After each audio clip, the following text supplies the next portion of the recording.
ପିଲାମାନେ ଆମର ଇଣ୍ଟିଗ୍ରେଟେଡ୍ ବିଇଡ଼ିରେ ଆମେ ଯେଉଁ ପ୍ରିଭିୟସ୍ ଇୟର୍ କ୍ୱେଶ୍ଚନ୍ ଆଲୋଚନା କରୁଥିଲେ 2024 ମସିହାର ଆମେ ତ ପ୍ରାୟ ପଲିଟିକାଲ୍ ସାଇନ୍ସରେ କିଛି କ୍ୱେଶ୍ଚନ୍ ଆଉ ଇକୋନୋମିକ୍ସରେ କିଛି କ୍ୱେଶ୍ଚନ୍ ଆଲୋଚନା କରିଥିଲେ। ଆଜି ଆମେ ଏମ୍ଆଇଏଲ୍ ଓଡ଼ିଆ ବହୁତ ସାରା ପିଲା SMS କରୁଛନ୍ତି ମୋତେ ପର୍ସନାଲି କି ସାର୍ ଟିକେ ଆମର ଟିଚିଂ ଆପ୍ଟିଚ୍ୟୁଡ଼୍ ଆଉ ଏମ୍ଆଇଏଲ୍ ଓଡ଼ିଆ ସେଥିରେ କିଛି କ୍ୱେଶ୍ଚନ୍ ଆଣନ୍ତୁ। ଆଜି ମୁଁ ଏମ୍ଆଇଏଲ୍ ଓଡ଼ିଆରେ ଆଲୋଚନା କରିନେବା ଆଉ ଆସନ୍ତାକାଲି ଆମେ ଟିଚିଂ ଆପ୍ଟିଚ୍ୟୁଡ଼୍ରେ ପ୍ରାୟ 60ଟା କ୍ୱେଶ୍ଚନ୍ ଅଛି। ଆମେ 2023 ମସିହାରେ ଆଉ 2024 ମସିହାରେ ସବୁକୁ ଆଲୋଚନା କରିବା। ତେବେ ସମୟ ନଷ୍ଟ କରିବାନି। ଦେଖ ପିଲାମାନେ ଆମେ ଲାଷ୍ଟ ଇୟର୍ ଯେଉଁ ଆମର ଆସିଥିଲା 2024ରେ ଏମ୍ଆଇଏଲ୍ ଓଡ଼ିଆରେ ଯେଉଁ କ୍ୱେଶ୍ଚନ୍ ଆସିଥିଲା, ଦେଖ ତୁମର ଏମ୍ଆଇଏଲ୍ ଓଡ଼ିଆରେ କେଉଁ ଟାଇପ୍ର କ୍ୱେଶ୍ଚନ୍ ଆସୁଛି ଆଗେ ଦେଖିନିଅ। ଦେଖ ଏଇ ଟାଇପ୍ର ତୁମର ପ୍ୟାସେଜ୍ ଦେଇଥିବ ପିଲାମାନେ, ଏଇଭଳିଆ ପ୍ୟାସେଜ୍ ଦେଇଥିବ। ପ୍ୟାସେଜ୍ ପଢ଼ିକି ତୁମେ 2-3ଟି କ୍ୱେଶ୍ଚନ୍ର ଉତ୍ତର ଦେବ।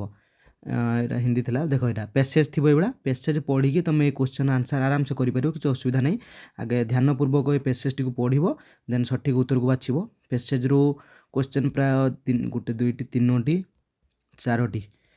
5ଟି କ୍ୱେଶ୍ଚନ୍ ଆସୁଛି। ଦେନ୍ ତାପରେ ଗ୍ରାମାର ରିଲେଟେଡ୍ କ୍ୱେଶ୍ଚନ୍ ଆସୁଛି। ଆମେ ସେଇ ଗ୍ରାମାର ରିଲେଟେଡ୍ କ୍ୱେଶ୍ଚନ୍ ଗୁଡ଼ିକୁ ଆଲୋଚନା କରିନେବା। ଦେଖ ଏଠି ଗୋଟେ ସମାସର ଗୋଟେ କ୍ୱେଶ୍ଚନ୍ ପଚାରିଛି, ମୂର୍ତ୍ତିର ସଦୃଶ ପ୍ରତିମୂର୍ତ୍ତି, ଭିକ୍ଷାର ଅଭାବ, ଦୁର୍ଭିକ୍ଷ। ଉପରୋକ୍ତ ଉଦାହରଣ ଗୁଡ଼ିକର ସମାସ ଚିହ୍ନଟ କର। ଦେଖ ପିଲାମାନେ ସମାସ ରିଲେଟେଡ୍ ଆମର ଗୋଟେ ଭିଡ଼ିଓ ଆସିବ। ବର୍ତ୍ତମାନ ଆମେ ଆକୁ ଆଲୋଚନା କରିନେବା, ପରେ ଟୋଟାଲି ଆମ ଚାପ୍ଟର ୱାଇଜ୍ ଆମେ ସବୁ ଗ୍ରାମାର ଆଲୋଚନା କରିବା। ମୁଁ ବି କିଛି ବାକ୍ୟ ବିଚାରର ପ୍ରାୟ ଗୋଟେ ଭିଡ଼ିଓ ଅପଲୋଡ଼ କରିଥିଲି।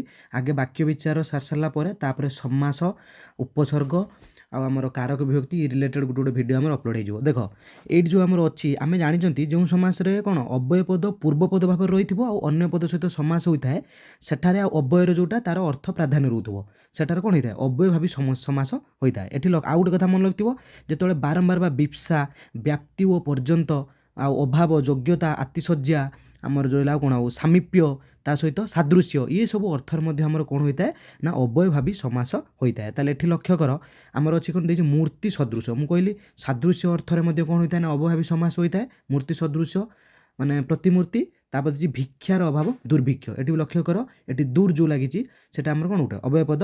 ଆଉ ଅଭାବ ଅର୍ଥରେ ମଧ୍ୟ ମୁଁ କହିସାରିଛି ଯେ ଅଭାବ ଅର୍ଥରେ ମଧ୍ୟ କ'ଣ ହୋଇଥାଏ ଅବ୍ୟୟଭାବୀ ସମସ୍ୟା, ଅବ୍ୟୟଭାବୀ ସମାସ ହୋଇଥାଏ। ତାହେଲେ ଏଟା ଆମର ଏଠି କ'ଣ ହେବ ନା option 1 is the right answer, ଅବ୍ୟୟଭାବ ବା ଅବ୍ୟୟଭାବୀ ସମାସ। ଆମେ ଯିବା ପରବର୍ତ୍ତୀ କ୍ୱେଶ୍ଚନ୍କୁ। ଏଠି ଦେଇଛି ଆମର ପିଲାମାନେ ସରଳ ପ୍ରକୃତି ବିଶିଷ୍ଟ ମୁକ୍ତ ରୂପିମ ପଦଟିକୁ ବାଛିବା ପାଇଁ, ମାନେ ମୌଳିକ ଶବ୍ଦ କେଉଁଟା, ମାନେ ଯେଉଁଥିରୁ ଆମେ ଗୋଟିଏ ଅକ୍ଷରକୁ କାଟିଦେଲେ ସେଇ ଶବ୍ଦର କ'ଣ ହେଉଥିବ ଅର୍ଥ ଆସୁନଥିବ, ଯେଉଁଟାକି ମୌଳିକ ଶବ୍ଦ ଗୋଟେ ଅଛି, ଆମର ଗୋଟେ ଅଛି ବ୍ୟୁତ୍ପନ୍ନ ଶବ୍ଦ। ତାହେଲେ ମୌଳିକ ଶବ୍ଦ ଯାହାର ଗୋଟିଏ ଅଙ୍ଗ, ଆମର ଯେମିତି ଗୋଟିଏ ଅଙ୍ଗ କଟିଗଲେ ଆମର ଯେମିତି ସେଟା ସ୍ୱଭାବର୍ଦ୍ଧନ କମିଯାଏ, ସେଇ ଟାଇପ୍ରେ ଯେ ସେଇ ଅକ୍ଷର ସେଇ ଶବ୍ଦରୁ ଗୋଟିଏ ଅକ୍ଷର କଟିଗଲେ ତା'ର ଅର୍ଥ କ'ଣ ହେଉଛି ଅର୍ଥ ପ୍ରକାଶ ହେଇପାରୁନଥିବ। ତାହେଲେ ଦେଖ ନିଶ୍ଚୁଆଟା ଆମର ଗୋଟେ ଏଠି ପ୍ରତ୍ୟୟ ଲାଗିଛି, ଉଆ ପ୍ରତ୍ୟୟ, ନିଶ୍ଚଯୁକ୍ତ ଉଆ। ମିଛୁଆ ବି ମିଛଯୁକ୍ତ ଉଆ। ଯଦି ଆମେ କ'ଣ ଯେକୌଣସି ଗୋଟେ ଉଆ ପ୍ରତ୍ୟୟ କାଟିଦେବା, ନିଶ୍ଚୟର ଗୋଟେ ଅର୍ଥ ରହୁଛି। ସେଇଟା ପରେ ଶୁଣଯୁକ୍ତ ଆ ପ୍ରତ୍ୟୟ ଲାଗିଛି। ତାହେଲେ ମୌଳିକ ଶବ୍ଦ ଏଠି କେଉଁଟା ରହୁଛି, ଯେଉଁଟାକି ଆମର ସରଳ ପ୍ରକୃତି ବିଶିଷ୍ଟ, ଯେଉଁଟାକି ଆମର କୁହନ୍ତି free form, simple natural free form of word. ସେଇଟା କେଉଁଟା ନା ନଈ। ନଈରୁ ନ କାଟିଦେଲେ ଇ ଆମର ଗୋଟେ କିଛି ଅର୍ଥ ପ୍ରକାଶ କରୁନି, କି ଇ କାଟିଦେଲେ ନ ଗୋଟେ ଅର୍ଥ ପ୍ରକାଶ କିଛି କରୁନି। ତାର ଆନ୍ସର୍ ହେଲା କେଉଁଟା ନା ଅପସନ୍ 2 ନଈ। ଯିବା ପରବର୍ତ୍ତୀ କ୍ୱେଶ୍ଚନ୍କୁ। ଏଠି ଦେଇଛି ଧାତୁରେ ଯୋଗ ହେଉଥିବା ବ୍ୟୁତ୍ପନ୍ନ ଶବ୍ଦକୁ କ'ଣ କୁହାଯାଏ। ବଢ଼ିଆ କ୍ୱେଶ୍ଚନ୍ ଆସିଲା। ଧାତୁ ସହିତ ଯେତେବେଳେ ପ୍ରତ୍ୟୟ ଯୋଗ ହେବ ସେତେବେଳେ କ'ଣ ହେବ ନା ତାକୁ କୁହାଯାଏ କୃଦନ୍ତ ପଦ। ବୁଝିହେଲା। ବହୁତ ସାରା ଏକ୍ଜାମ୍ପଲ୍ ଅଛି, ମୁଁ ବି କିଛିଟା କହିଲି। ଆହୁରି ବହୁତ ସାରା ବିଭିନ୍ନ ପ୍ରକାର ପ୍ରତ୍ୟୟ ଲାଗି ହେଇପାରେ। ଧର ଅନ୍ ପ୍ରତ୍ୟୟ ଯଦି ଲାଗିଲା, ଧର ଯଦି ଆମେ ଦେଖିବା ଭୋଜ ଯୁକ୍ତ ଅନ୍ନ, କ'ଣ ହେବ ଭୋଜନ। ବୁଝିହେଲା। ଏଟା ହେଲା ଆମର କ'ଣ ଧାତୁ, ଧାତୁ ସହିତ ବ୍ୟୁତ୍ପନ୍ନ ଶବ୍ଦ ଲାଗିଲା, ହେଲା କ'ଣ ଆମର ଗୋଟେ କୃଦନ୍ତ ଶବ୍ଦ ଗଠନ ହେଲା। ତେବେ ଇଏ ଥିଲା। ଯିବା ପରବର୍ତ୍ତୀ କ୍ୱେଶ୍ଚନ୍କୁ। ଏଇଟା ଆମର ଗୋଟେ ଅଳଙ୍କାର କ୍ୱେଶ୍ଚନ୍ ଅଛି, ଏଇଟା ବହୁତ ଇଜି ପିଲାମାନେ। ଅଳଙ୍କାର ରିଲେଟେଡ୍ ମଧ୍ୟ ମୁଁ ଗୋଟେ ଭିଡ଼ିଓ ଆଣିବି, ବହୁତ ସରଳ ଭାବରେ ତାକୁ ବୁଝେଇବି। ମୁଁ ମଧ୍ୟ +2 ପିଲାମାନଙ୍କୁ ବୁଝେଇଥିଲି ଅଳଙ୍କାରକୁ ପୁରା ଡିଟେଲ୍ସ। ଅଳଙ୍କାର ଗୋଟେ ଭିଡ଼ିଓ ଆମ ଚ୍ୟାନେଲ୍ରେ ଅଛି, ମୁଁ ଏଇ ଭିଡ଼ିଓର ଡେସ୍କ୍ରିପ୍ସନ୍ରେ ଦେଇଦେବି, ଯଦି ପାରିବ ତୁମେ ଦେଖିନେବ ଅଳଙ୍କାର ପ୍ରକାରଭେଦ ସହିତ। ଦେଖ ନୀଳିମାରେ ବାମା ଚାରୁକେଶ ଉପାସ, ତନିଳ ବିଚିକି କଲା ଉପହାସ। ଏଠାରେ କେଉଁ ଅଳଙ୍କାର ହୋଇଛି। ଦେଖ ଏଇଟା ବହୁତ ଇଜି। ଅଳଙ୍କାର ଯିଏ ଆଗେ ବୁଝିଥିବ ତା ପାଇଁ ଏସବୁ ଏଇଠୁ ହିଁ ସେ ପଦରୁ ହିଁ ଜାଣିପକାଇବ ଏଇଟା କ'ଣ ଏଠି ଅଳଙ୍କାର ହେଇଛି। ଦେଖ ଦେଇଛି ନୀଳିମାରେ ବାମା ଚାରୁ କେଶ ପାଶ, ତନିଳ ବିଚିକି କଲା ଉପହାସ। ଏଇଟା ଆମର ଚିଲିକା ରାଧାନାଥ ରାୟ ଲେଖିଥିଲେ। ଚିଲିକାର ଗୋଟେ ପଦ ଏଠି ଦେଇଛି। ଦେଖ ଏଠାରେ ହେଉଛି ଉପମାନ କିଏ, ଉପମାନ ଆମର ହେଲା ଚିଲିକାର ନୀଳ ବିଚି। ଚିଲିକାର ନୀଳ ବିଚି ଯେଉଁଟା ସେଇଟା ହେଲା ଉପମାନ, ଯେଉଁଟାକି ଉପମାନ ତା ଅପେକ୍ଷା ଉପମେୟ କେଉଁଟା ଆମର ପଦ୍ମାବତୀଙ୍କର ଚାରୁ କେଶପାଶ। ଏଠି ଆଧିକ୍ୟ କର୍ଥିତ ହେଇଛି କାହାର ନା ଚିଲିକାର ନୀଳବୀଚି ଅପେକ୍ଷା ମାନେ ଉପମାନ ଠାରୁ ଉପମେୟର ଯେଉଁଟାକି ଆମର କ'ଣ ପ୍ରକୃତ ବସ୍ତୁ ଠାରୁ ଅପ୍ରକୃତ ବସ୍ତୁର ଏଠି କ'ଣ ଆଧିକ୍ୟ ବର୍ଣ୍ଣିତ ହେଲା। ମାନେ ଯେଉଁଟା ଅଧିକ ଗୁଣ ବିଶିଷ୍ଟ ତାଠାରୁ ଯେଉଁଟା କମ୍ ଗୁଣ ବିଶିଷ୍ଟ ସହିତ ଅଧିକ ଗୁଣ ବିଶିଷ୍ଟର କମ୍ପେୟାର ହେଲା ଏବଂ ଆଧିକ୍ୟ କାହାର ବର୍ଣ୍ଣିତ ହେଲା ଯେଉଁଟା କମ୍ ଗୁଣ ବିଶିଷ୍ଟ ଯେଉଁଟାକି ଅପ୍ରକୃତ ବସ୍ତୁ ତାର ଅଧିକ ଗୁଣ ଆମ ଏଠି କ'ଣ ହେଲା ବର୍ଣ୍ଣନା କରାହେଲା। ତାମାନେ ଡେଫିନେସନ୍ଟା ଆମର କ'ଣ ହେଉଛି ନା ବ୍ୟତିରେକର ଅଳଙ୍କାର ଡେଫିନେସନ୍ ହେଲା ଉପମାନ ଅପେକ୍ଷା ଏଠି ଉପମାନ ଅପେକ୍ଷା ଉପମେୟର ଆଧିକ୍ୟ କଥିତ ହେଉଛି। ଉପମେୟର ଯେଉଁଟା କମ୍ ଗୁଣ ବିଶିଷ୍ଟ ତାର ଆଧିକ୍ୟ ବର୍ଣ୍ଣିତ ହେଉଛି, ତାର ଅଧିକତା ବର୍ଣ୍ଣିତ ଏଠି ହେଉଛି। ତାହେଲେ ଏଟା ଆମର କି ଅଳଙ୍କାର ନା ବ୍ୟତିରେକ ଅଳଙ୍କାର। ଏଟା ଯିଏ ଅଳଙ୍କାର ବୁଝିଥିବ ଆରାମସେ ୟାକୁ ସିଏ କରିପାରିବ। ତାମାନେ ଯେ ଏଠାରେ ଉପମାନ ଚିଲିକାର ନୀଳବୀଚି ଅପେକ୍ଷା ଉପମେୟ କିଏ ନା ପଦ୍ମାବତୀଙ୍କ ଚାରୁକେଶପାଶର ଏଠି ଆଧିକ୍ୟ ବା ତାର ଅଧିକତା ବର୍ଣ୍ଣନା ହୋଇଥିବାରୁ ଏଠାରେ ବ୍ୟତିରେକ ଅଳଙ୍କାର ହେଉଛି। ଯିବା ପରବର୍ତ୍ତୀ କ୍ୱେଶ୍ଚନକୁ।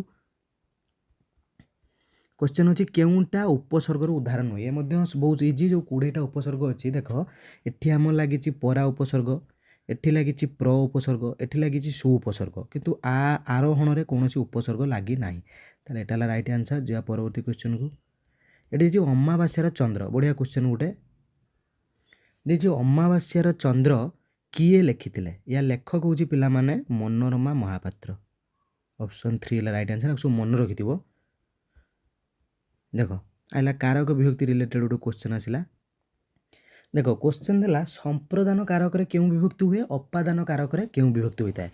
देख विभक्ति कारक तो प्राय तुम सब बुझी क्लास 9 ग्रामर अच्छी आम सब बुझेबा कि ये देख मुझे बेसी कनसेप्टा कहीदे कौन गोटे एग्जाम्पल धर जो आम कह राजा दरिद्र मानू अन्न दान कले बुझेगा राजा दरिद्र मानू अन्न दान कले ताने ये देख राजा जो दान कले से दत्त वस्तुर से माने संपूर्ण अधिकारी को माने ना दरिद्र माने बर्तमान राजा तांको पूरा दान करदेले क्या दान कले ना दरिद्र मानू राजा दरिद्र मानू दान कले दरिद्र मानू कहले ये जो कू लगी ताले एटू ऑटोमेटिक आम कहीपर एटा कौन है ना एटा आम चतुर्थ विभक्तिर चिन्ह लगी बा जहाँ को कौन सी वस्तु सम्यक रूपे दान करा जाए ताहा संप्रदान कारक ताहले एठी संप्रदान कारक को माने ना दरिद्र मानू राजा दरिद्र मानू गोटे मिनट दरिद्र मानू है कौन आमर संप्रदान कारक दरिद्र मानू दान कले ये जो कू लगे जापारे आम चतुर्थ विभक्ति बोली आटा सम्यक रूपे दान कराईगला पूरा ताले एटा आमर कौन है संप्रदान कारक आ संप्रदान कारक पिला माने सब मन रखिथ संप्रदान कारक आमर सब चतुर्थ विभक्ति होता है। कौ विभक्ति होता है चतुर्थी विभक्ति। ओके यहाँ जानल कौन है ना चतुर्थी।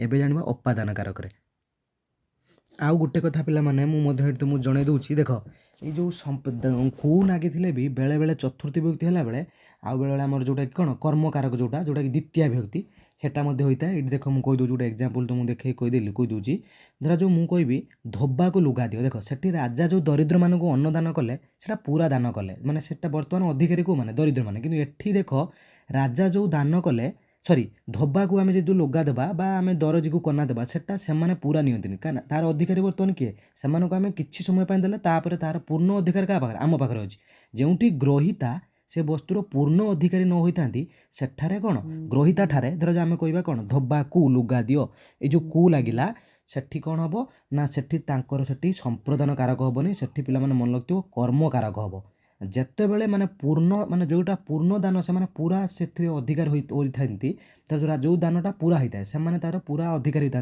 से ही संप्रदान कारक होता है ना आमर कौन होता है कर्म कारक होता है। ये मन रखिथ कौ नागिने भी सब बेले कौन संप्रदान कारक हुए ना जिते पूर्ण से पूरा दान कराइटार ही संप्रदान कारक हुए। तापर आसो अपादान कारक को अपादान कारक तो इजी आम रू लगी आ गोटे कथा कौन ना जिते बड़े क्रिया द्वारा गोटे वस्तु अन्य वस्तु ठारू विच्छिन्न होगा जदि जना पड़ू थाए जो वस्तु विच्छिन्न हुए बुझेगा सेठारे अपादान कारक। धरा जो मुझे कहबी गोटे मुझे जे गच्छरू फल पड़ा गच्छरू ताने गच्छरू फल कौन है विच्छिन्न है ताले रू भी लगी ताने रू चिन्ह लगे आम जानते पंचमी विभक्ति चिन्ह आ ऑटोमेटिक आम कहीपर अपादान कारक पंचमी विभक्ति हुए। गोटे एग्जाम्पल देखिए आहरी कौ कौ अर्थ सब रू लगे देख उत्पत्ति अर्थ खाली ये अर्थ नुह विच्छिन्न अर्थ नुहे उत्पत्ति अर्थ मुझे घी क्षीर रू घी बाहर क्षीर रू एठी जो क्षीर रू घी बाहर एटा आमर एटा विच्छिन्न अर्थ है एटा उत्पन्न अर्थ ତାହେଲେ ଉତ୍ପତ୍ତି ଅର୍ଥରେ ମଧ୍ୟ କ'ଣ ହୋଇଥାଏ ନା ଅପାଦାନ କାରକ ହୋଇଥାଏ। ତା ସହିତ ଶ୍ରମିକମାନେ ଆନ୍ଦୋଳନରୁ ବିରତ ହେଲେ, ବିରତି ଅର୍ଥରେ ଖଜୁରୀ ଗଛ ମୂଳରୁ ପାହାଚ ପାହାଚ, ତାହେଲେ ମୂଳରୁ ତାମାନେ ଆରମ୍ଭ ଅର୍ଥରେ ମଧ୍ୟ ଶ୍ରୀକୃଷ୍ଣ ପାଣ୍ଡବମାନଙ୍କୁ ଅନେକ ବିପଦରୁ ରକ୍ଷା କଲେ। ଏଠି ଯେଉଁ ବିପଦରୁ ହେଲା, ଏଠି ମଧ୍ୟ ଯେଉଁ ରୁ ଲାଗିଲା ଏଇଟା ମଧ୍ୟ ଆମର କ'ଣ ଯେ ରକ୍ଷା ଅର୍ଥରେ। ତାପରେ ମୁକ୍ତି ଅର୍ଥରେ ଧରାଯାଉ 1947 ମସିହାରେ ଭାରତ ପରାଧୀନତାରୁ, ତାହେଲେ ଏଠି ମଧ୍ୟ ଯେଉଁ ରୁ ଲାଗିଲା ଏଟା ମୁକ୍ତି ଅର୍ଥରେ ଲାଗିଲା, ପରାଧୀନତାରୁ। ଏଠି ମଧ୍ୟ ଯେଉଁ ରୁ ଲାଗିଲା ଏଟା ମଧ୍ୟ ମୁକ୍ତି ଅର୍ଥରେ। ତାହେଲେ ରୁ ଲାଗିଲା ମାନେ ତୁମେ ମନେ ରଖ ଏଟା ଆମର ଅପାଦାନ କାରକ ହେଇଥାଏ, ଯେଉଁଟାକି ଅପାଦାନ କାରକରେ ସବୁବେଳେ ପଞ୍ଚମ ବିଭକ୍ତି ହୋଇଥାଏ। ତାହେଲେ ରାଇଟ୍ ଆନ୍ସର୍ ହେଲା ସମ୍ପ୍ରଦାନ କାରକରେ ଚତୁର୍ଥୀ, ଅପାଦାନ କାରକରେ ପଞ୍ଚମ ବିଭକ୍ତି ହୋଇଥାଏ। ଯିବା ପରବର୍ତ୍ତୀ କ୍ୱେଶ୍ଚନକୁ। ଏଇଟା ଦେଖ ଦେଇଛି, ବଢ଼ିଆ କ୍ୱେଶ୍ଚନ ଗୋଟେ ଦେଲା। କ୍ୱେଶ୍ଚନ ଅଛି ରୂପାନ୍ତର ଆଉ ବ୍ୟାପ୍ତି ଅର୍ଥରେ କେଉଁ ପ୍ରତ୍ୟୟ ହୋଇଥାଏ? ଏଇଟା ମନେ ରଖିବ ପିଲାମାନେ, ଇୟ ପ୍ରତ୍ୟୟ। ଏଇଟା ହେଲା ଇୟ ପ୍ରତ୍ୟୟ। ଯିବା ପରବର୍ତ୍ତୀ କ୍ୱେଶ୍ଚନକୁ। ଏଠି ଦେଇଛି ଗୋଟେ ରୂଢ଼ି ଦେଇଛି, ରୂଢ଼ିର ଅର୍ଥ ଦେଇଛି। ଏଇଟା ପିଲାମାନେ ତୁମର ହୋମ୍ ଟାସ୍କ ରହିଲା। ଦେଖିବା କେତେଜଣ ପିଲା କମେଣ୍ଟ କରୁଛ, ଭିଡ଼ିଓ କେତେଜଣ ଫୁଲ୍ ଦେଖୁଛ ଜଣାପଡ଼ିଯିବ। କେରାଣ୍ଡି ଗୁନ୍ଥି ବାଳିଆ ମାରିବ, ବଢ଼ିଆ ଇଜି ଅଛି। ପ୍ରଥମ ଅପସନ୍ ତ ହେବନି କି, ସରି ଫାଷ୍ଟ ଅପସନ୍ ହେବନି କି ଲାଷ୍ଟ ଅପସନ୍ ହେବନି। ଏଇ ଦୁଇଟା ଭିତରୁ କେଉଁଟା ହେବ ତୁମେ କମେଣ୍ଟ କରିବ। ଏଇଟା ମୁଁ ଆନ୍ସର୍ କହିବିନି, ତୁମେ କମେଣ୍ଟ କଲା ପରେ ମୁଁ ସେ ଯେଉଁଟା ରାଇଟ୍ ଆନ୍ସର୍ ମୁଁ ତାକୁ ପିନ୍ କରିବି। ଯିବା ପରବର୍ତ୍ତୀ କ୍ୱେଶ୍ଚନକୁ। ଏଇଟା ବର୍ତ୍ତମାନ ତୁମକୁ ଦେଇଛି କ'ଣ ନା ପରବର୍ତ୍ତୀ କ୍ୱେଶ୍ଚନ୍ ଅଛି, ୟାକୁ ମ୍ୟାଚ୍ କରିବ। ଏଠି କଲମ୍ 1 ଦେଲା, କଲମ୍ 2 ଦେଇ ତାକୁ ମ୍ୟାଚ୍ କରିବ। ବାଚ୍ୟ କେଉଁଟା କେଉଁ ବାଚ୍ୟ, ଯେମିତି ଆମର ରହିଲା କ'ଣ active voice, passive voice, object voice, ablative voice, କେଉଁଟା କେଉଁ ଭଏସ୍, ଏ ଲକ୍ଷ୍ୟ କର। ଲେଖକଟା ଆମେ ଜାଣିଛନ୍ତି ସମସ୍ତେ, ବହୁତ ଇଜି। ଲେଖକ ହେଲା କ'ଣ କର୍ତ୍ତୃବାଚ୍ୟ, ଯେଉଁଟାକି ଆମର ଆକ୍ଟିଭ୍ ଭଏସ୍। ତାପରେ ଯିବା ଦାନ, ଦାନଟା ହେଉଛି ଆମର କ'ଣ ପିଲାମାନେ ନା ଭାବବାଚ୍ୟ, ଏଇଟା ହେଲା ପେସିଭ୍ ଭଏସ୍। ଆଉ ଦ୍ରଷ୍ଟବ୍ୟ, ଦ୍ରଷ୍ଟବ୍ୟ ହେଉଛି ପିଲାମାନେ କର୍ମବାଚ୍ୟ, କର୍ମବାଚ୍ୟ ଯେଉଁଟାକି ଆମେ କୁହନ୍ତି ଅବଜେକ୍ଟ ଭଏସ୍। କର୍ମବାଚ୍ୟ, ଦ୍ରଷ୍ଟବ୍ୟ ହେଲା ଆମର କର୍ମବାଚ୍ୟ। ତାପରେ ଯିବା ଆମର ରହିଛି ଭୟାନକ, ଭୟାନକ ହେଲା ପିଲାମାନେ ଅପାଦାନ ବାଚ୍ୟ। ତାହେଲେ ରାଇଟ୍ ଆନ୍ସର୍ କେଉଁଟା ନା ଏ ହେଲା IV, B ହେଲା ଡବଲ୍ I, C ହେଲା I, D ହେଲା ଟ୍ରିପୁଲ୍ I, ଯେଉଁଟାକି ଆମର ଲାଷ୍ଟ ଅପସନ୍ ପିଲାମାନେ ଦେଖିନିଅ। ଅପସନ୍ 4 ହେଲା ସଠିକ୍ ଉତ୍ତର। ଯିବା ପରବର୍ତ୍ତୀ କ୍ୱେଶ୍ଚନକୁ।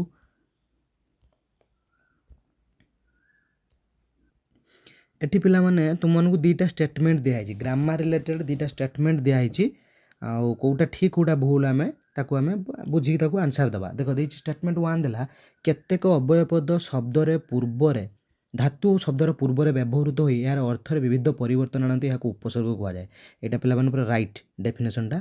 ବ୍ୟାକରଣରେ ଉପସର୍ଗର ଆବଶ୍ୟକତା ନାହିଁ, ଅନେକ କୃଦନ୍ତ ସ୍ୱର୍ଗ ଉପସର୍ଗ ବିନା ବ୍ୟବହୃତ ହୋଇପାରନ୍ତି। ଏଇ ଷ୍ଟେଟମେଣ୍ଟଟା ପିଲାମାନେ ଭୁଲ ଅଛି। ତାହେଲେ ଷ୍ଟେଟମେଣ୍ଟ 1 ଠିକ୍ ଅଛି, ଷ୍ଟେଟମେଣ୍ଟ 2 ଭୁଲ ଅଛି। ରାଇଟ୍ ଆନ୍ସର୍ ହେଲା ଅପସନ୍ 3। ଏଇ ଟାଇପ୍ର ପିଲାମାନେ ମଧ୍ୟ ତୁମର କ୍ୱେଶ୍ଚନ୍ ଆସିବ, ଷ୍ଟେଟମେଣ୍ଟ ଦେଇଥିବ, ସେ ଷ୍ଟେଟମେଣ୍ଟରୁ ତୁମର 2ଟା 3ଟା ଷ୍ଟେଟମେଣ୍ଟ ଦେଇଥିବ, କେଉଁଟା ଠିକ୍ କେଉଁଟା ଭୁଲ ସେଇ ଅନୁସାରେ ତୁମେ ଅପସନ୍ ଚୁଜ୍ କରିବ। ଯିବା ପରବର୍ତ୍ତୀ କ୍ୱେଶ୍ଚନକୁ। ଏଇଟା ତ ବହୁତ ଇଜି କ୍ୱେଶ୍ଚନ୍। ଦେଖ ଦେଇଛି ଅର୍ଥ ଦୃଷ୍ଟିରୁ ବାକ୍ୟ କେତେ ଭାଗରେ, ଆମ ଓଡ଼ିଆ ଗ୍ରାମାରରେ ଅର୍ଥ ଦୃଷ୍ଟିରୁ ବାକ୍ୟ ଆମେ ଏଠି ବିଭାଗ କରିବା ଯେଉଁ 4 ଭାଗ ବିଭକ୍ତ ହୋଇଛି, ବିବୃତ୍ତି, ବିସ୍ମୟ ହେବ, ଆଦେଶ ହେବ, ପ୍ରଶ୍ନ ହେବ।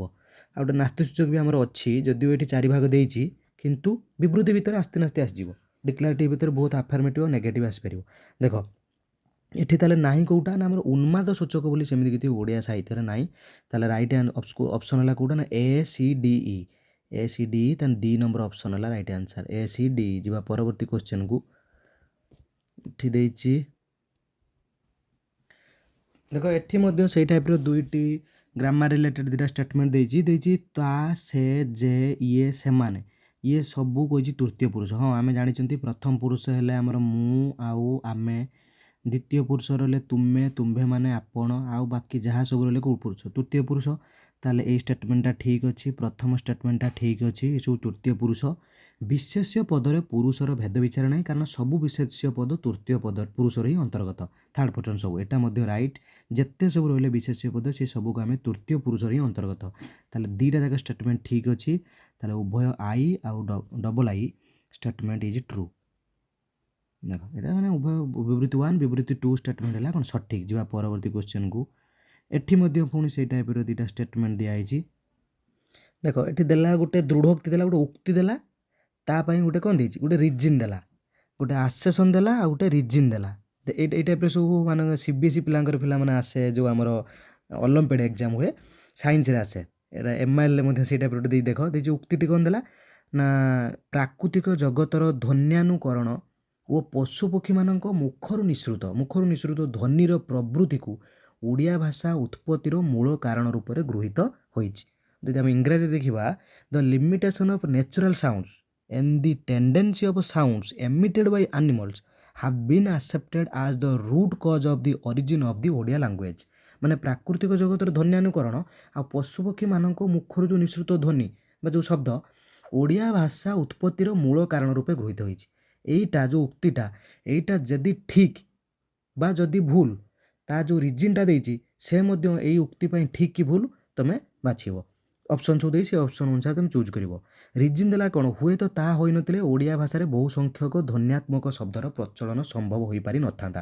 ଏ ଉକ୍ତିଟା ପୁରା ଆକୁରେଟ୍ ଠିକ୍ ପିଲାମାନେ। ତା ପାଇଁ ଯେଉଁ ରିଜିନ୍ ମଧ୍ୟ ଦେଇଛି ସେଟା ବି ଠିକ୍। ଏଇଟା ହୋଇନଥିଲେ ଓଡ଼ିଆ ଭାଷାରେ ବହୁ ସଂଖ୍ୟକ ଧ୍ୱନି ଶବ୍ଦର ପ୍ରଚଳନ ସମ୍ଭବ ହୋଇପାରିନଥାନ୍ତା।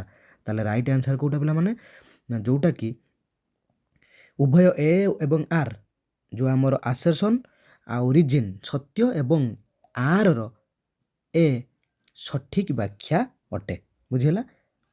ତାହେଲେ ଆମର option I is the right answer 1, ଯେଉଁଟାକି ଆର୍ଟା ଏର କ'ଣ ହେଉଛି ସଠିକ୍ ବ୍ୟାଖ୍ୟା। ତାମାନେ ଏ ଉକ୍ତି ପାଇଁ ରିଜିନ୍ ଯେଉଁ କାରଣଟା ପୁରା ସଠିକ୍ ଅଟେ। ଯିବା ପରବର୍ତ୍ତୀ କ୍ୱେଶ୍ଚନ୍କୁ। ଦେଖ ଏଠି ଦେଇଛି କିଛି ପର୍ଯ୍ୟାୟବାଚୀ ଶବ୍ଦ ଦେଇଛି ବା ଯେଉଁ ଆମର କୁହନ୍ତି ପ୍ରତିଶବ୍ଦ କିଛି ଦେଇଛି। ମୟୂରର କିଛି ପର୍ଯ୍ୟାୟବାଚୀ ଶବ୍ଦ ଦେଇଛି। କେଉଁ ବିକଳ୍ପଟି ନୁହେଁ, ମାନେ କେଉଁଟା ନୁହେଁ, ଭୁଲ କେଉଁ ବିକଳ୍ପ ଗୁଡ଼ା ଅଛି ସେଇଆକୁ ଆମେ ବାଛିବା। ଏଇ ଟାଇପ୍ର ମଧ୍ୟ ତ ପିଲାମାନେ କ୍ୱେଶ୍ଚନ୍ ଆସିବ। ମାନେ ଏତେ ଇଜି କ୍ୱେଶ୍ଚନ୍ ପିଲାମାନେ ଆସୁନି। ତୁମେ ଯେଉଁ ଭାବିଦେବ ଯେ ଆମର ବିପରୀତ ପଢ଼ି ନେବା, ସମଚାର୍ଥ ଶବ୍ଦ ପଢ଼ି ନେବା କି ପ୍ରତିଶବ୍ଦ ପଢ଼ି ନେବା, ଆମେ ଡାଇରେକ୍ଟ ଗୋଟେ ପଢ଼ିଥିବ ଅଗ୍ନିର ବିପରୀତ କ'ଣ, ସେ ଟାଇପ୍ରେ ଆସିବନି ପିଲାମାନେ। ଏଇ ଟାଇପ୍ରେ ବହୁତ ହାର୍ଡ଼ ଆସିବ। ଗୋଟେ କ୍ୱେଶ୍ଚନ୍ ଭିତରେ ସେ 3-4ଟା କ୍ୱେଶ୍ଚନ୍ ଖାପ ଖାଇଲା ଭଳିଆ ମାନେ କ୍ୱେଶ୍ଚନ୍ ତୁମକୁ ଦେଇଥିବ। ମାନେ ଯେମିତି ଆମେ ଲକ୍ଷ୍ୟ କଲେ ଏଠି ଦେଖ, ମୁଁ ଏଇଟା କହିସାରେ ମୁଁ ବୁଝେଇ ଦେଉଛି ସେ କ'ଣ କେମିତି ଟ୍ରିକ୍ରେ କ୍ୱେଶ୍ଚନ୍ ଆସୁଛି। ଦେଲା ମୟୂର, ତାର କେଉଁଟା ନା ଆନ୍ସର୍ ଏଇଟା ଦେବ ଆମକୁ କେଉଁଟା, ଆମର ଅପସନ୍ 1 କେକି, କୁଞ୍ଜର ଆଉ ମରୁଦ, ଏଇ ତିନୋଟି ଯାକ ମୟୂରର ପର୍ଯ୍ୟାୟବାଚୀ ଶବ୍ଦ। ଏଇ ଲକ୍ଷ୍ୟ କର, ଯଦି ଏଇଠି ଦେଖ ଏଇଠି ଗୋଟେ ଦୁଇଟା କ୍ୱେଶ୍ଚନ୍ ଯେଉଁ ଦେଉଛି, ତାମାନେ ଗୋଟିଏ କ୍ୱେଶ୍ଚନ୍ ଭିତରେ ସେ ବହୁତ ସାରା କ୍ୱେଶ୍ଚନ୍କୁ ଏଠି କ'ଣ କରିଦେଲା, ଆଡ଼୍ କରିଦେଲା। ତାମାନେ ବାଚ୍ୟ ରିଲେଟେଡ୍ ଯେଉଁ କ୍ୱେଶ୍ଚନ୍ ଦେଲା, ତାମାନେ ଏଇଠି ଜଣେ ସେ ମାନେ ଏମିତି କ୍ୱେଶ୍ଚନ୍ ଦେଲା, ଜଣେ ପିଲା ଯଦି ସବୁ କନସେପ୍ଟ କ୍ଲିୟର୍ ନଥିବ ତାହେଲେ ସେ ଆନ୍ସର୍ ଏଠି କରିପାରିବନି। ଯିବା ଦେନ୍ ପରବର୍ତ୍ତୀ କ୍ୱେଶ୍ଚନ୍କୁ। ଏଇ ଟାଇପ୍ରେ ତ ଦେଖିଲ ତୁମେ ପଲିଟିକାଲ୍ ସାଇନ୍ସରେ ମଧ୍ୟ ଇକୋନୋମିକ୍ସରେ ମଧ୍ୟ ଗୋଟେ କ୍ୱେଶ୍ଚନ୍ରେ ବହୁତ ସାରା କ୍ୱେଶ୍ଚନ୍କୁ ଆଡ଼୍ କରିକି ସେ କ୍ୱେଶ୍ଚନ୍ ଦେଉଛି। ଏଇଟା ଦେଖିବା। ଦେଖ ପିଲାମାନେ, ଦଶମ ଶ୍ରେଣୀ ବହିରୁ ଯେଉଁ ମଙ୍ଗଳ ହେଲେ ଉଷା ଅଛି, ସେ କବିତାରୁ ମଧ୍ୟ କିଛି ପାଦକୁ ଦେଇଛି, ତୁମେ ସଜେଇକି ସେ ପଦକୁ ସଜାଡ଼ିକି ଲେଖିବ। ମାନେ ପାଦ ଗୁଡ଼ା ସବୁ ଦେଇଛି, ସେ ପାଦକୁ ତୁମେ ସଜେଇକି ଠିକ୍ ପଦ କରିବ। ଦେଖ ଏଇଟା ମଙ୍ଗଳ ହେଲେ ଉଷା କବିତାକୁ ମଧ୍ୟ ଏଠି ଆମକୁ ମନେ ରଖି ଯିବାକୁ ପଡ଼ିବ। ତାମାନେ ଦଶମ ଶ୍ରେଣୀରେ ଯେଉଁ ଇମ୍ପୋର୍ଟାଣ୍ଟ ଏଇଟା ଆମର କେଉଁଥିରୁ ଆସିଛି, ତପସ୍ୱିନୀ କାବ୍ୟରୁ ଆସିଛି, କବିତାରୁ। ମାନେ ତପସ୍ୱିନୀ କାବ୍ୟର ଏଇଟା ମଙ୍ଗଳ ହେଲେ ଉଷା ଗୋଟେ ପାର୍ଟ। ଯଦି ଆମେ ଚିଲିକା ହେଲା, ମଙ୍ଗଳ ହେଲେ ଉଷା ହେଲା, ମାଟି ହେଲା, ସର୍ବଂସହା ମାଟି, ଯେଉଁଟା ଦଶମ ଶ୍ରେଣୀରେ ମଧ୍ୟ କିଛି ପୋଏମ୍କୁ ଆମକୁ ପ୍ରାକ୍ଟିସ୍ କରିବାକୁ ପଡ଼ିବ। ଯେମିତି ରାଘବଙ୍କ ଲଙ୍କା ଯାତ୍ରାନୁକୂଳ ହେଲା। ଦେଖ ଏଇଟାକୁ ଯଦି ଆମେ ସଜେଇବା, ପ୍ରଥମେ ଆମର ଆସିବ କେଉଁଟା ନା ମଙ୍ଗଳେ ଅଇଲେ ଉଷା ବିକଚ ରାଜୀବ ଦୃଶା। ତାହେଲେ ଏଇଟା ପ୍ରଥମେ ଆସିବ ପିଲାମାନେ, ଏଇ ପାଦଟି। ତାପରେ ଆସିବ ଜାନକୀ ଦର୍ଶନ ତୃଷା ହୃଦୟ ବହି, ଏଇଟା ଆସିବ 2 ନମ୍ବରରେ। ତାପରେ ଆସିବ ଆମର କେଉଁଟା ନା କରପଲ୍ଲବେ ନିହାର ମୁକ୍ତାଧରି ଉପହାର, କରପଲ୍ଲବେ ନିହାର ମୁକ୍ତାଧରି ଉପହାର। ତାପରେ ସୀତାଙ୍କ ବାସବାହାର ପ୍ରାଙ୍ଗଣେ ରହି, ଲାଷ୍ଟକୁ ଆସିବ କଳକଣ୍ଠ କଣ୍ଠେ କହିଲା ଦର୍ଶନ ଦିଅ ସତୀ ରାତି ପାହିଲା। ତାହେଲେ ଆଗେ ଆସିଲା ଆମର ଦେଖ କେଉଁଟା ବି, ତାପରେ ଆସିଲା ଡି, ତାପରେ ଆସିଲା ସି, ତାପରେ ଆସିଲା ଏ, ତାପରେ ଆସିଲା ଇ। 3 number option B D C A E, 3 number option ହେଲା ଉତ୍ତର, ସଠିକ୍ ଉତ୍ତର। ଦେଖିଲ ତାହେଲେ କେତେ ହାର୍ଡ଼ କ୍ୱେଶ୍ଚନ୍ ସବୁ ଆସୁଛି, ଲକ୍ଷ୍ୟ କର। ଏଇ ଟାଇପ୍ର ହିଁ ତୁମେ ସବୁ ତୁମ ନିଜକୁ ପ୍ରିପେୟାର କର। ଯିବା ପରବର୍ତ୍ତୀ କ୍ୱେଶ୍ଚନ୍କୁ। ଦେଖ ଏଠି ଆମର ଆସିଲା ଛନ୍ଦରୁ, ଅଳଙ୍କାର ଗୋଟେ କ୍ୱେଶ୍ଚନ୍ ଗଲା, ଏବେ ଆସିଛି ଛନ୍ଦରୁ। ବହୁତ ଇଜି। ଛନ୍ଦ ରିଲେଟେଡ଼୍ ମଧ୍ୟ ମୁଁ ଗୋଟେ ଭିଡ଼ିଓ ବହୁତ ଦିନ ପୂର୍ବରୁ, ହେଇଗଲାଣି ପ୍ରାୟ ବର୍ଷେ ପାଖାପାଖି ତଳେ ମୁଁ ଅପଲୋଡ଼ କରିଥିଲି। ସେ ଭିଡ଼ିଓ ଯଦି ପାରିବ ଏଇ ଚ୍ୟାନେଲ୍ ହିଁ ଅଛି, ତାକୁ ତୁମେ ଚେକ୍ କରିନେବ। ତଥା ମୁଁ ଏଇଟାକୁ କହିଦେଉଛି। ଦେଖ ଏଠି ଦେଇଛି କଳା କଳେବର କହ୍ନେଇ ସଙ୍ଗେ ରୋହିଣୀ ସୁତ କରନ୍ତି ମଥୁରା ବିଜୟ ଦାଣ୍ଡେ ଦେଖ ସଂଘାତ। ଏଇଟା ହେଉଛି ଆମର କେଉଁଥିରୁ ଆସିଛି, ଏଇଟା ଆମର ରାମକେରି ଏଇଟା ହେଲା ରାମକେରି ଛନ୍ଦ ପିଲାମାନେ। ଦେଖ ଏଇଠି ଆମେ ଆଗେ ଅକ୍ଷର ପ୍ରତି ପାଦରେ କେତେଟା ଅକ୍ଷର ଗଣିଦିଅ। ପ୍ରତି ପାଦରେ 2, 4, 6, ଗୋଟେ ମିନିଟ୍, 6, 3, 9, 2, 11, 5, 16। ଦେଖ ଏ ପାଦରେ 16, ଏ ପାଦରେ 3 3 6 3 9 2 11 5 16 ତାହେଲେ ପ୍ରତି ପାଦରେ ଯଦି ଆମର 16ଟି ଲେଖାଏଁ ଅକ୍ଷର ରହିବ ତା ସହିତ ଆମର ଦେଖ ଜ୍ୟୋତିପାତ କେଉଁଠି ହେଉଛି କଳା କଳେବର କହ୍ନାଇ କହ୍ନାଇ ପାଖର ଜ୍ୟୋତିପାତ ହେଲା ସଙ୍ଗେ ସଙ୍ଗେ ପାଖର ଜ୍ୟୋତିପାତ ହୁଏ ଯେଉଁଠି ଆମେ ପଦ ଗାଇଲା ବେଳେ ଯେଉଁଠି ଆମେ ଆଶ୍ରୟ ନିଅନ୍ତି ଏ ଛନ୍ଦ ବୁଝି ଦେଉଛି ଆରାମସେ ବୁଝିପାରିବେ କଳା କଳେବର କହ୍ନାଇ ସଙ୍ଗେ ରୋହିଣୀ ସୂତ ମାନେ ଆମେ ସ୍ୱର ପକାଇବା ପାଇଁ ଯେଉଁ ଜାଗାରେ ଆମେ ଆଶ୍ରୟ ନିଅନ୍ତି କରନ୍ତି ମଥୁରା ବିଜୟ ବିଜୟ ପାଖର ଜ୍ୟୋତିପାତ ହେଲା ଦାଣ୍ଡେ ଦେଖ ସଙ୍ଗାତ ତା ମାନେ ଦେଖ ଜ୍ୟୋତିପାତ କେଉଁଠି ହେଉଛି ନବମ ଅକ୍ଷର ଆଉ ଏକାଦଶ ଅକ୍ଷର ଆଉ ଷୋଡ଼ଶ ଅକ୍ଷର ପାଖରେ ଆମର କ'ଣ ହେଉଛି ଜ୍ୟୋତିପାତ ହେଉଛି ନବମ ଏକାଦଶ ଆଉ ଷୋଡ଼ଶ ତାମାନେ 9 11 ଆଉ 16 ଅକ୍ଷର ପାଖରେ ଆମର ଜ୍ୟୋତିପାତ ହେଉଛି ତା ମାନେ ଏଇଟା କେଉଁ ଅଳଙ୍କାର ନା ରାମକେରି ଅଳଙ୍କାର ସରି ରାମକେରି ଛନ୍ଦ ଏଇଟା କେଉଁ ଛନ୍ଦ ନା ରାମକେରି ଛନ୍ଦ ଯିଏ ଏଇ ଅଳଙ୍କାର ଛନ୍ଦ ମାନେ କ୍ଲିଅର୍ ନ ହେବ ଏଇ ଟାଇପ୍ର ଗୋଟେ ଗୋଟେ କ୍ୱେଶ୍ଚନ୍ ଆସିଲେ ସେଠି ବି ତୁମେ ଫସିଯିବ ତା ମାନେ ତୁମକୁ ଅଳଙ୍କାର ଛନ୍ଦ ବି ପୁରା ବେସିକ୍ କନସେପ୍ଟ ସବୁ କ୍ଲିଅର୍ ହେବାକୁ ପଡ଼ିବ ଯିବା ପରବର୍ତ୍ତୀ କ୍ୱେଶ୍ଚନ୍କୁ